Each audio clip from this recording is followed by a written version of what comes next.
ఖచ్చితంగా జగదీశ్వర్ రెడ్డి మాట్లాడింది సభా హక్కులకు సంబంధించిన ఉల్లంఘన లాంటిదే. ఎందుకంటే ఎవరు ఎన్ని మాట్లాడుకున్నా కానీ సభాపతి సభకు సంబంధించిన సర్వాధినేత. ఆయన సభ ఎన్నుకుంటుంది, ఆయన ఏకపక్షంగా వచ్చి కూర్చోరు కదా. కాబట్టి సభాధిపతిని పట్టుకొని సభ మొత్తం మీ సొంతం అనుకుంటున్నారు అని ఒక మాజీ మంత్రి సీనియర్ సభ్యుడు అంటే నిజంగా నాకు చాలా ఆశ్చర్యం కలిగింది. అంతకు ముందు కూడా చర్చ ఉంది, అది మనం మళ్ళీ మాట్లాడవచ్చు. కానీ గవర్నర్ ప్రసంగం మీద ప్రారంభించినటువంటి జగదీశ్వర్ రెడ్డి కొన్ని మాటలు చెప్పిన తర్వాత కోమటిరెడ్డి వెంకటరెడ్డి అభ్యంతరం పెట్టాడు. వాగ్దానాలు మీరు అమలు చేయలేదు, దళితుని ముఖ్యమంత్రిని చేయలేదు, ఇట్లాంటివి ఎప్పుడు ఉంటాయి కదా. ఇవన్నీ ఉన్నప్పుడు స్పీకరు మీరు సబ్జెక్టు కన్ఫైన్ అవ్వండి అది ఇది అని చెప్తుంటే మళ్ళీ శ్రీధర్ బాబు కూడా వచ్చాడు. ఈ చర్చ మధ్యలో తలసాని శ్రీనివాస్ ఆయనకు చెప్పాడు. ఇదంతా జరుగుతుంది. ఈ మధ్యలో జగదీశ్వర్ రెడ్డి మీరు మా వల్ల మీరు అక్కడ కూర్చున్నారు, సభ మీ సొంతం అనుకోకండి అని చెప్పడం ఇది చాలా తీవ్రమైన విషయం. సహజంగా కాంగ్రెస్ సభ్యులు దళితుని స్పీకర్ను మీరు ఇలా అవమానించారు, దీనికి క్షమాపణ చెప్పాలి అన్నారు. కాదు కానీ స్పీకర్ అనేది అత్యున్నత స్థానం.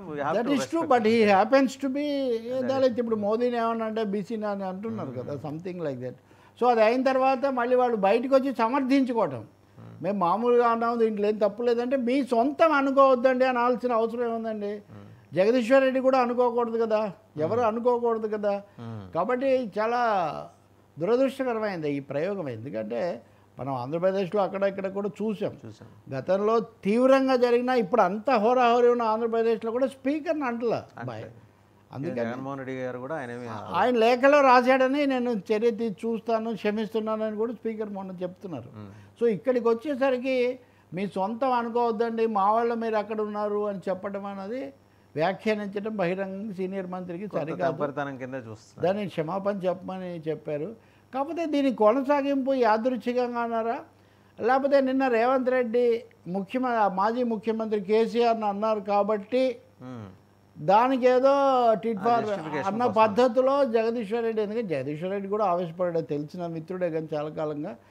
నిన్న రేవంత్ రెడ్డి మాట్లాడిన దాని మీద పెద్ద దుమారం. ఈరోజు వాళ్ళ పత్రికలో పూర్తి పేజీ అదే వేశారు.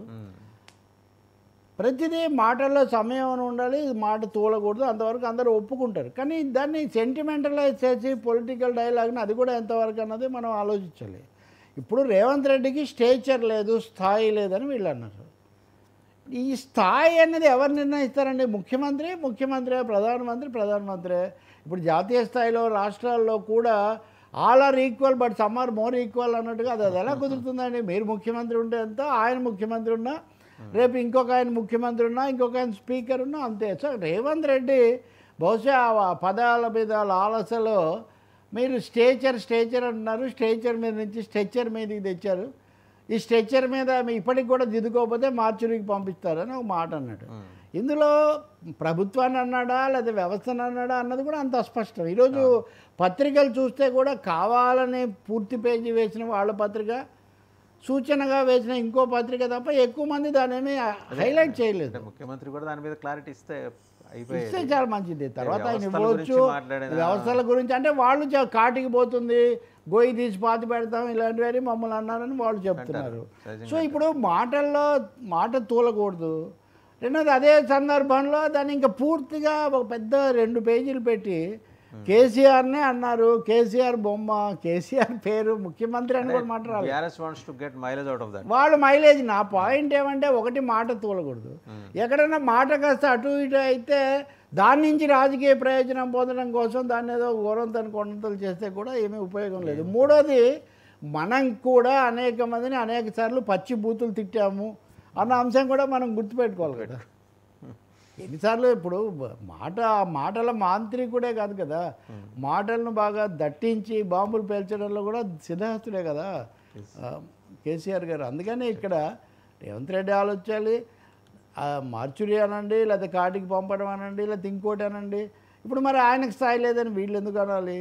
ఇప్పుడు చివరకు సమస్యలు విధానాలు అన్నీ పక్కకు పోయి వీటి మీద ఇప్పుడు ఇది కూడా అటువంటిదే. మాజీ ముఖ్యమంత్రి మధ్య గొడవతోనే తలనొప్పి అనుకుంటుంటే ఇప్పుడు ఈయన వచ్చి స్పీకర్నని మళ్ళీ ఇదొక సమస్య. డ్రాగ్ అంటే వ్యక్తిగత దూషణల ద్వారా అసలు సమస్యలు పక్కన పెట్టడము, ప్రజలను ఆకర్షించాలని ప్రయత్నించడం. ఇక్కడే అవునన్నా కాదన్నా ఒకటి మనం మాట్లాడాలి. నిన్న 2 జర్నలిస్టులను అరెస్ట్ చేశారు.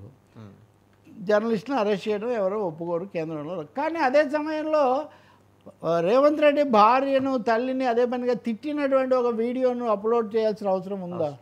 భార్యను తల్లిని పైకి ఇప్పుడు ఆంధ్రప్రదేశ్లో మనం మాట్లాడే విషయాలన్నీ అవే కదా. మరి ఒక చోట నీతి ఇంకో చోట ఇంకో నీతి సాధ్యం అవుతుంది. కాబట్టి ఈ బూతుల పురాణాలు పక్కన పెట్టి రీతులు అంటే విధానాల గురించి చర్చిస్తే చాలా మంచి తప్ప వన్ సైడ్ తీసేసుకొని హఠాత్తుగా మాకైతే బూతులు మీకైతే నీతులు అంటే అది కుదరదు. ఒకటే ఉండాలి.